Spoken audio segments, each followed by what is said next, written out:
नमस्कार देवियों और सज्जनों, व्यालोक वाणी पर आप सभी का एक बार फिर से स्वागत है। और मैं थोड़े अंतराल के लिए गायब हुआ था। हमारे साथ हैं प्रारब्ध के संपादक अवनीश पीएन शर्मा जी, हमारे बड़े भाई भी हैं। आपने कई बार इनको हमारे साथ देखा है। आज हम इनके साथ अभी फिलहाल एक छोटी सी चर्चा करेंगे। महाकुंभ में जो भी दुर्घटना हुई उसके बाद अभी क्या हालात हैं, किस तरह से वहां पर आपको क्या क्या सावधानी बरतनी चाहिए, किन चीजों से घबराना नहीं है, पैनिक नहीं करना है, क्या क्या सावधानी बरतनी है, अगर बच्चे जा रहे हैं, बड़े जा रहे हैं, जो भी जा रहे हैं, वो क्या क्या देखें। कई लोगों के मन में अवनीश जी बहुत सारे सवाल हैं। थोड़ा सा डर भी बैठ गया है कि लोग जा रहे हैं, जाने वाले बार बार पूछ रहे हैं कि अभी जाना ठीक होगा कि नहीं। तो पहला सवाल कि जो लोग ट्रेन माध्यम से पहुंच रहे हैं उनके लिए क्या चीजें हैं। ट्रेन से अगर वो पहुंचे प्रयागराज जंक्शन, उसके बाद उनको क्या करना चाहिए, क्या नहीं करना चाहिए। मेरा पहला स्पेसिफिक सवाल यह है। उसके बाद वहां की क्या क्या चीजें हैं, कैसे कैसे करना है, वो सारी आप बताएं। लेकिन पहला सवाल इससे कि कोई व्यक्ति देश के किसी भी कोने से प्रयागराज जंक्शन पहुंच रहा है, मान लीजिए सपरिवार है, उसके हाथ में एक बैग है छोटा सा, उसके बाद उसको क्या करना है और कैसे जाना है। बिल्कुल। व्यालोक जी, सबसे पहले तो आपको नमस्कार, आपके सभी दर्शकों को नमस्कार। ये बड़ा सामयिक चर्चा है, इसको हम लोग 10 से 12 मिनट में अपडेट के तौर पर, बिल्कुल अपडेट आप कह सकते हैं कि एक दिग्दर्शिका, एक छोटा सा कैटलॉग के तौर पर सामने रखेंगे। मौनी अमावस्या के दिन क्या हुआ क्या नहीं हुआ ये सबको पता है। समाचार माध्यम बहुत बड़े बखूबी तरीके से इसको हर रूप में पहुंचा चुके हैं। आपने सवाल किया कि अगर कोई इस समय प्रयागराज पहुंचना चाह रहा है और ट्रेन के माध्यम से पहुंचना चाह रहा है तो उसे क्या करना चाहिए और क्या नहीं करना चाहिए। सबसे पहले उसे ये करना चाहिए कि यदि संभव हो, उसने हजारों रुपया लगा के अगर रिजर्वेशन नहीं करा रखा हो, वह जनरल ट्रेन में अपने परिवार या अपने सगे संबंधियों के साथ प्रयागराज कुंभ महाकुंभ आना चाह रहा हो, तो हाथ जोड़ के निवेदन है कि कृपया 9-10 तारीख के बाद अपना कार्यक्रम बनाएं। सबसे पहले उन्हें ये करना है। उसकी वजह क्या है? उसकी वजह मैं आपको ये बता दे रहा हूं कि मौनी अमावस्या से लेकर प्रमुख स्नानों के तक लगभग 10 करोड़ लोग प्रयागराज शहर में हैं। महाकुंभ और प्रयागराज शहर है, उन दोनों को मिला के अब स्थिति क्या हुई है।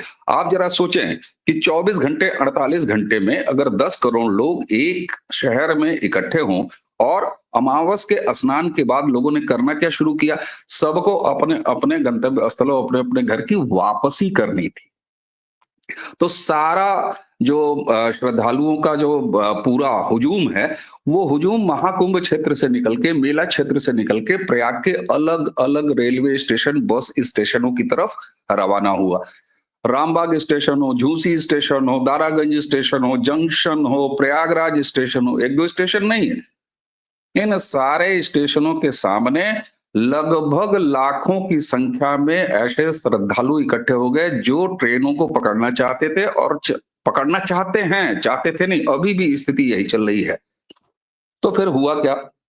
मेला प्रशासन ने, रेल मंत्रालय ने सबसे पहले ये इंतजाम किया कि आज जब मैं आपसे बात कर रहा हूं तो प्रयागराज के अलग अलग इन तमाम स्टेशनों से अलग अलग गंतव्य स्थलों तक जो श्रद्धालु हैं उनको स्नान के बाद ले जाने के लिए एक एवरेज टाइम अगर आप ट्रेन का निकालें तो किसी न किसी स्टेशन से 5 से 8 मिनट के औसत समय पे कोई ना कोई ट्रेन किसी न किसी रूट पर निकल रही है, जा रही है। अब लोग कहेंगे कि साहब टिकट, मैं आपको बता दे रहा हूं, सभी स्टेशनों के टिकट काउंटर्स को बंद कर दिया गया है, क्लोज्ड है। अब आप पूछेंगे तो फिर टिकट कहां से मिलेगा? रेलवे ने औपचारिक रूप से ये नहीं कहा है कि हम आपको मुफ्त यात्रा कराएंगे, टिकट आपको नहीं लेने की आवश्यकता है, ऐसी कोई ऑफिशियल अनाउंसमेंट नहीं है। टिकट लेने की व्यवस्था मोबाइल यानी सचल दल जो मशीन है, रेलवे कर्मचारी वो लेके घूम रहे हैं। देखिए क्राउड मैनेजमेंट कैसे किया गया है। जैसे एक स्टेशन का आप ले लीजिए उदाहरण, प्रयागराज स्टेशन। अब प्रयागराज स्टेशन में क्या है, WH या लल्ला चौराहे, लल्ला चुंगी से लेके और प्रयाग स्टेशन जो कि करीब 300 मीटर 400 मीटर की दूरी है, वहां पर बैरिकेड कर करके ब्लॉक बनाए गए हैं। जब अगला वाला ब्लॉक खाली हो जाता है, यानी ट्रेनों में लोग जा चुके होते हैं, तो पिछले ब्लॉक को खोला जाता है। ऐसे ही क्रमवार ब्लॉक को खोला जा रहा है। ट्रेन आके रुक रही है, ट्रेन के सारे दरवाजे खुले हैं, अनाउंसमेंट ये हो रही है कि अमुक ट्रेन जो प्लेटफॉर्म पर सामने दिखाई दे रही है, खड़ी है, वो इस रूट पर जाएगी। श्रद्धालु जिनको इस रूट पर जाना हो वो आगे जाएं और ट्रेन में बैठे। साथ ही रेलवे ये तक अनाउंसमेंट कर रहा है कि महाराज, अगर आपके गंतव्य स्थल के थोड़ा सा दाएं बाएं भी ये ट्रेन जा रही हो और इसमें आपको जगह अगर मिल रही हो तो कृपया करके प्रयागराज को छोड़ें और अपने गंतव्य स्थल को जाएं। थोड़ा सा एक स्टेशन इधर एक स्टेशन उधर आगे जाके मैनेज कर लीजिएगा। तो टिकट न कोई मांग रहा है, न ही कोई प्रेशर दे रहा है। वो मोबाइल दल चल रहे हैं टिकट वाले, अगर जो टिकट मांग ले रहे हैं वो टिकट दे रहे हैं। 10 लोग मांग रहे हैं, वो दे ही नहीं सकते इतनी सारी भीड़ को टिकट, काट ही नहीं सकते इतनी सारी भीड़ को टिकट। तो ये है अभी तक कुल मामला। लेकिन एक बात यह है कि जब मैं आपसे बात कर रहा हूं, हमारे चैनल पर प्रारब्ध पर रोज सुबह 9 बजे एक अपडेट जा रहा है। कल की स्थिति बहुत चिंताजनक थी, परसों शाम की स्थिति और ज्यादा चिंताजनक थी, क्योंकि एक रैंपेज फैलने का बहुत ज्यादा खतरा था, क्योंकि स्टेशंस के आसपास बहुत ज्यादा प्रेशर हो गया था। ऐसे में शहर तैयार नहीं था, लोग महाकुंभ क्षेत्र को छोड़ के शहर में आ गए।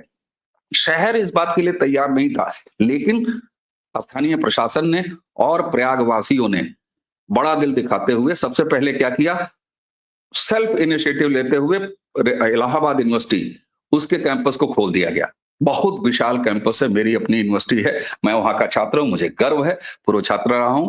वो यूनिवर्सिटी खोल दी गई, ऐसे ही कॉलेजेस खोल दिए गए। प्रयागवासियों ने अपने कैंपसेस खोल दिए, किसी ने अपने घर के दरवाजे खोल दिए, किसी ने अपने अहाते का दरवाजा खोल दिया।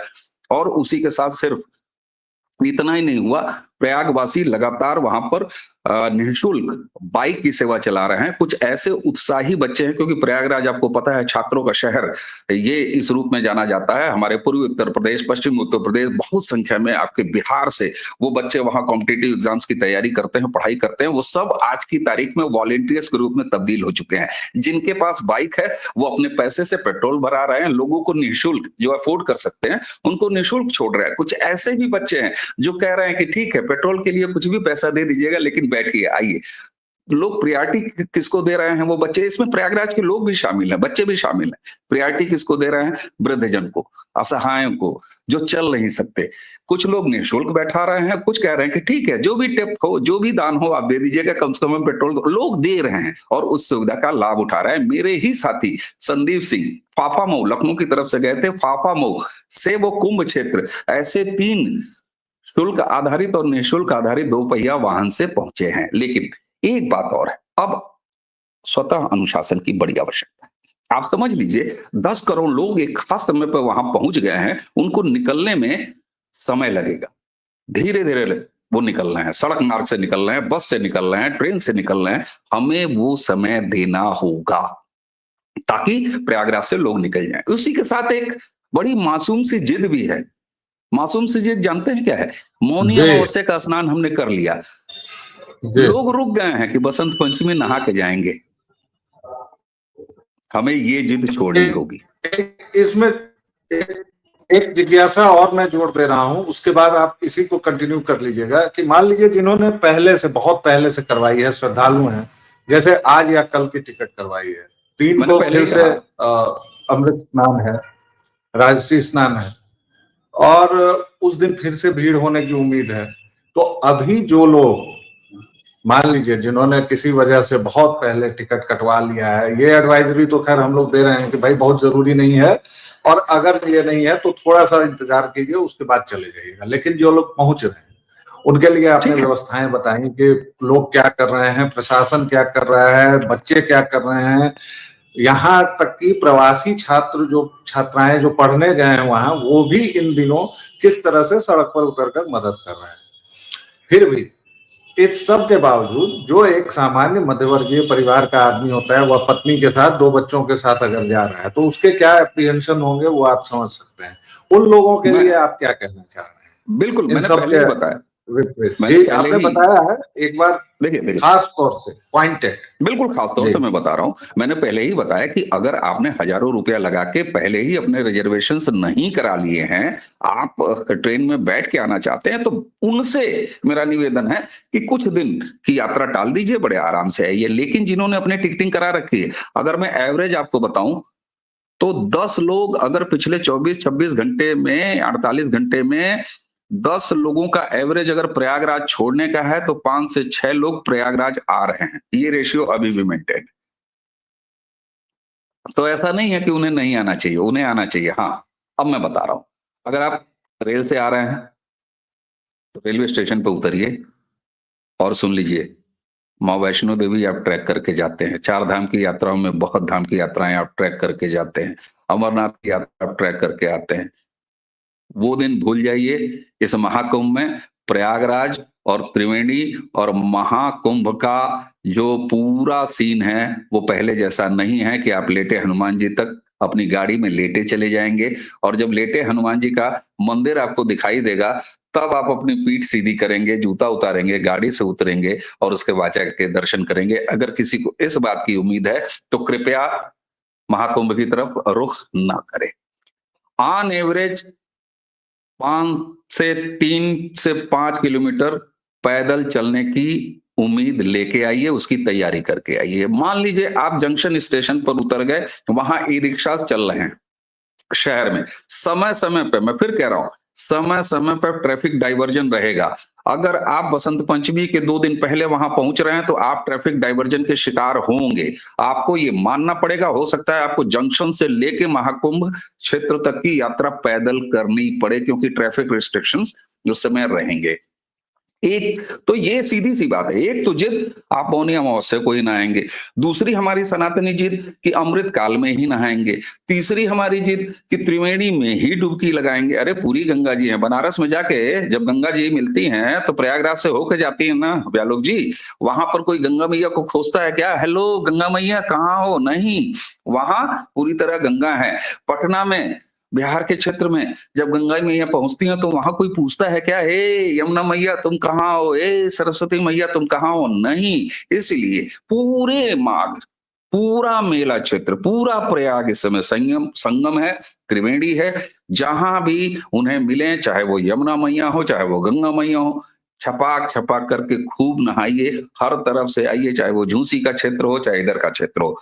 थोड़ी सी मेहनत तो आपको करनी पड़ेगी, उसमें कोई शक नहीं। और एक चीज और अपडेट बता दूं, पूरे महाकुंभ क्षेत्र को नो व्हीकल जोन घोषित कर दिया गया है।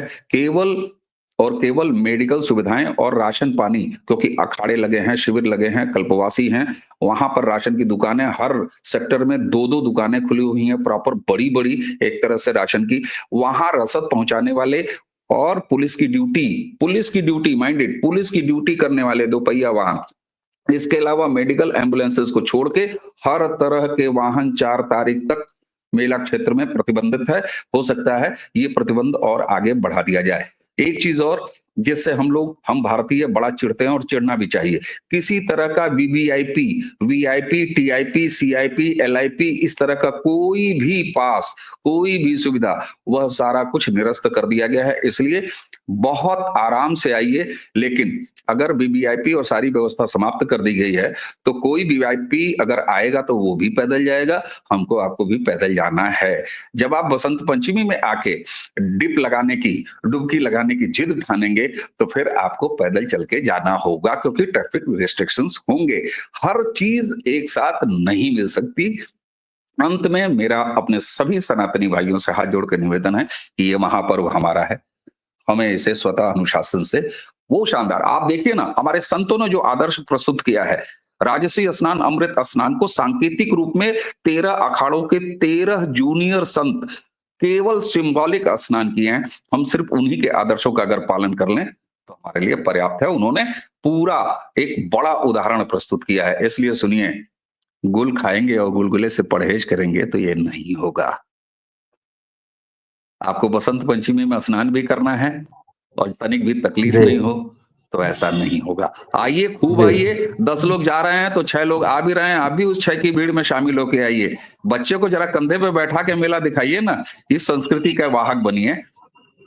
जी, आपने बहुत कम समय में जितनी विस्तृत और जितने पॉइंटेड तरीके से जानकारियां दी, मुझे लगता है कि दर्शक इसका फायदा जरूर उठाएंगे। दर्शक श्रोता, प्लीज हम सभी लोग, जो लोग कुंभ से आ चुके हैं, जो लोग कुंभ जा रहे हैं, जैसा कि अवनीश जी ने बताया, हमारे एक साथी संदीप सिंह अभी भी वहीं हैं, वो लगातार हमें अपडेट दे रहे हैं। और वो तो एकदम जिसे ये मूर्ख पत्रकार संगम न्यूज कहते हैं, त्रिवेणी का एक नया नामकरण किया है हिंदी और अंग्रेजी के महामूर्ख पत्रकारों ने, स्वनाम धन्य लोगों ने।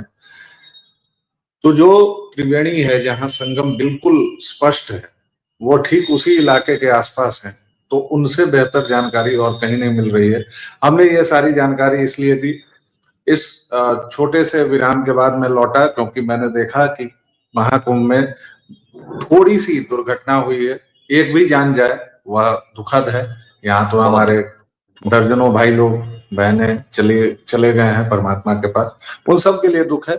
इसलिए हम सावधान रहें, हम अनुशासित रहें, हम खुद को सनातन का हिस्सा माने और उसी हिसाब से बरतें, तभी यह महाकुंभ सफल होगा।